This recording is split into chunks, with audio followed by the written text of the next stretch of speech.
Renforcer la visibilité des créations burundaises au Burundi et sur le marché international et capter de nouveaux publics, c'est l'un des objectifs du projet Burundi en création 2025.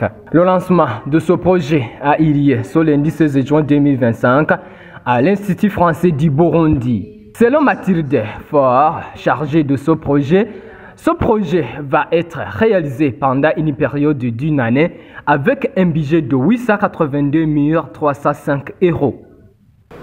Alors, brièvement, c'est un projet qui cherche avant tout à professionnaliser les artistes du Burundi et à les mettre en réseau, c'est-à-dire vraiment favoriser la formation pour ensuite encourager la création et la diffusion des œuvres locales au Burundi, que ce soit sur le territoire national ou aussi à l'international. Et le deuxième volet qui est concerné, c'est aussi les centres culturels, donc soutenir les centres culturels locaux avec Bouja Sans Tabou et Izuba. Les secteurs concernés sont ceux de la musique, de la photographie et du vidéomapping, en tout cas pour cette année. Alors les mobilités, elles sont ouvertes pas seulement au domaine que je viens de citer, mais pour tout artiste burundais qui a un projet qui soit la production et la diffusion d'une pièce, donc par exemple un ou une artiste du Burundi qui est invité à un festival international. Dans ce cas-là, on peut prendre en charge la mobilité, ou également un projet de formation. Donc un ou une artiste qui par exemple est pris pour une formation, je donne l'exemple de la danse, nous on peut prendre en charge le billet d'avion pour que l'artiste en question puisse poursuivre sa formation à l'international. Le résultat attendu, c'est des artistes, avant tout former les artistes, je pense que c'est ça le volet qui est important. Et le résultat qu'on attend aussi, ce sont des créations, il va y avoir de nouvelles créations qui, on espère, vont pouvoir être produites et tournées au Burundi et ailleurs. Donc l'aspect se situe vraiment sur la formation et puis sur le soutien et vraiment l'ancrage des centres culturels sur le territoire. Donc le budget, il est de 882 305 € sur 12 mois.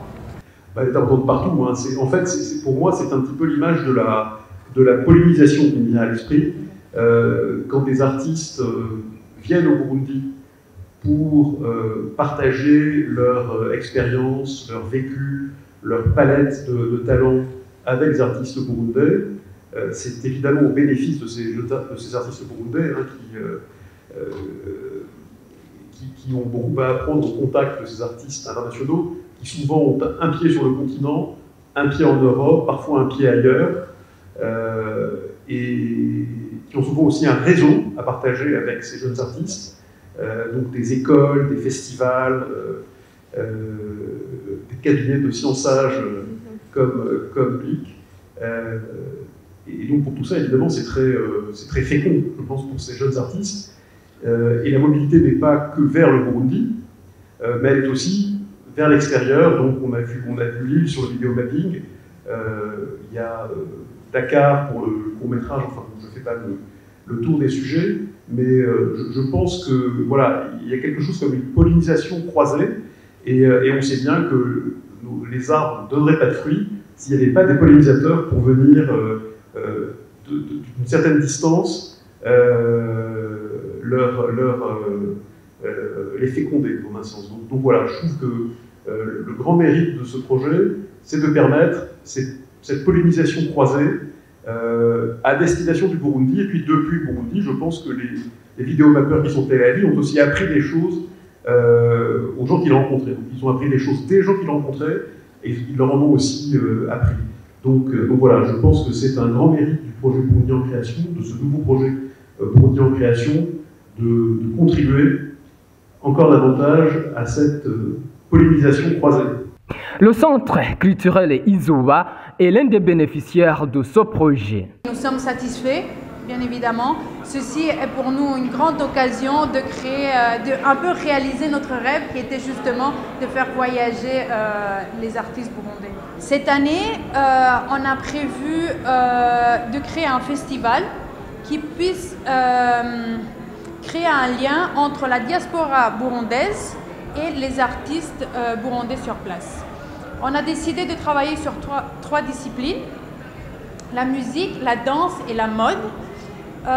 Concernant la musique, nous allons accueillir ici DJ Kani, qui est DJ et producteur d'origine burundaise qui est actuellement en Belgique. Ensuite, nous avons Askiki, qui est danseuse burundaise en France, et Mouete, qui est également burundais et qui est résident en France. Ceci va nous permettre de créer vraiment un lieu d'échange entre la diaspora et les artistes locaux. C'est pas seulement la diaspora qui va apporter, mais les artistes locaux aussi vont apporter, vont rappeler la tradition et la culture à la diaspora. Donc on veut vraiment créer un espace d'échange afin que chacun puisse y mettre du sien, que ce soit les nouvelles techniques ou un rappel à la tradition. Moi, je dirais aux artistes de se concentrer sur leur passion, de professionnaliser leur passion, parce que sans professionnalisation, on manque de base pour pouvoir évoluer. Nous avons besoin de beaucoup de constance, beaucoup de rigidité et beaucoup de professionnalisation du métier. Pour Brick Bassi, ce projet va aussi renforcer l'industrie de la musique burundaise avec des acteurs qui comprennent mieux le métier et l'écosystème.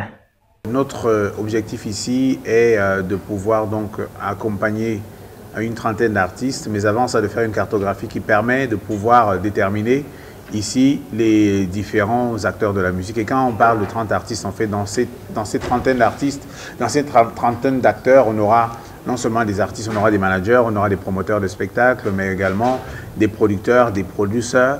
Et la sélection se fera à travers un appel à candidature qui nous permettra donc de déterminer les différents profils professionnels que nous allons accompagner et dont nous allons renforcer les capacités. Alors le résultat attendu, c'est j'espère pouvoir avoir une industrie de la musique ici renforcée avec des acteurs qui comprennent mieux le métier, mais également qui comprennent mieux l'écosystème, puisque dans les formations que nous comptons mettre en place, l'idée est pas juste de former de manière théorique, mais d'amener les concernés tout simplement à comprendre le fonctionnement des métiers de la musique liés à la réalité de leur écosystème, c'est-à-dire à la réalité burundaise. Je pense que la formation que nous allons donner va permettre aux acteurs de comprendre le fonctionnement de la propriété intellectuelle et donc du droit d'auteur. Tout à l'heure, dans mon intervention, je parlais de l'importance d'avoir des éditeurs. Des éditeurs, en fait, c'est des profils qui sont dans le métier de la musique. On a l'habitude de dire que l'éditeur, c'est le manager des créateurs. L'idée, c'est de pouvoir former ici des profils qui permettent de pouvoir suivre l'exploitation des contenus des artistes de telle manière que les principaux concernés qui sont des producteurs comprennent déjà l'architecture même du fonctionnement du droit d'auteur. Et à partir du moment où ils ont cette connaissance, ça leur permet ensuite de pouvoir mieux échanger avec l'OBDA.